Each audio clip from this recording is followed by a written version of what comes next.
All right, welcome to The Explainer. Today we're going to tackle a really mind-bending idea from ancient scripture.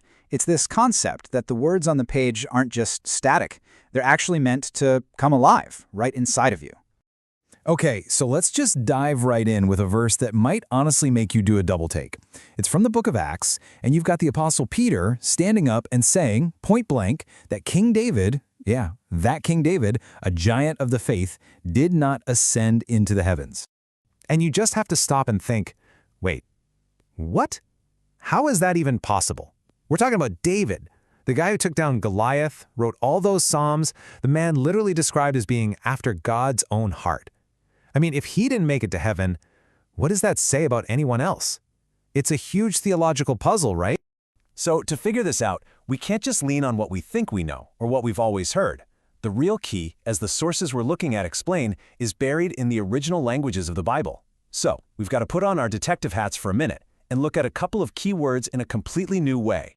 And our very first clue, it's all wrapped up in this really deep Hebrew idea of memory.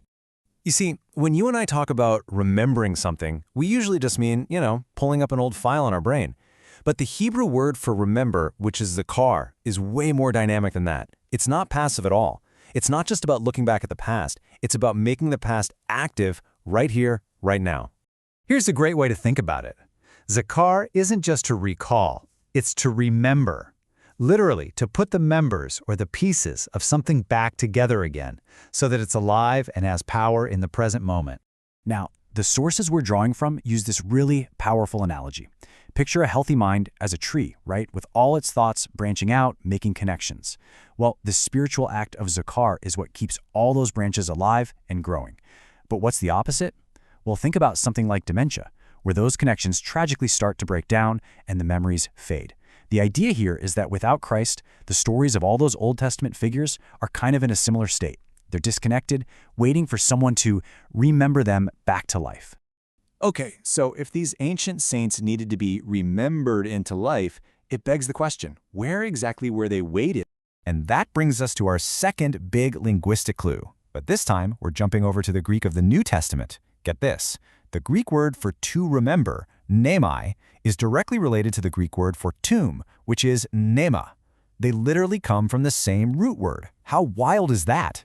This connection is just brilliant because it paints such a vivid picture. The tomb wasn't just a physical place you put a body. No, it was also a spiritual state of being unremembered. Their stories were basically paused, waiting for the final chapter to be written. So you can see how this all connects in a logical chain, right? Step 1, you have all these Old Testament figures living by faith, looking forward to a promise they hadn't actually seen yet. Step 2, their lives, their prophecies, everything they did pointed toward the coming of Christ. Which means until Christ actually showed up, their stories were incomplete. The Bible even says they were asleep. Their final fulfillment, their completion, was totally dependent on the rest of the story unfolding. And this is where we get to the big aha moment. This is where all these clues, the Hebrew, the Greek, the unfinished stories, they all snap together and solve that mystery we started with about David. Check this out. The Bible flat out says it in the book of Hebrews. It says that the faith of all those ancient heroes finds its completion through us, through believers now. The verse literally says that apart from us, they should not be made perfect. It's incredible. So what's the crucial point here? It's that these Old Testament stories, they aren't just history lessons. They were more like a foundation that was perfectly laid out, just waiting for something to be built on top of it. And what is that something? What's the building? Well, it's you. It's the believer who finally understands the completed work of Christ. The moment you grasp that, that's when it all happens. Their stories, their faith, their very lives are finally remembered.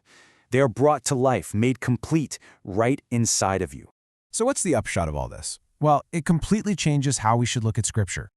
The huge takeaway is this. You are not just a passive reader of some ancient history book. Scripture is a living, breathing story that's actually waiting for your understanding to fully activate it. You become the very place where the entire narrative finds its completion. This just completely reframes the act of reading Scripture, doesn't it? It's not a passive activity anymore. It's an active participation.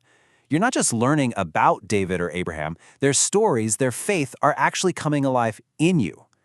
So that leaves us with a final thought. If their story is truly resurrected inside of you, how does that change the way you read the living word from now on?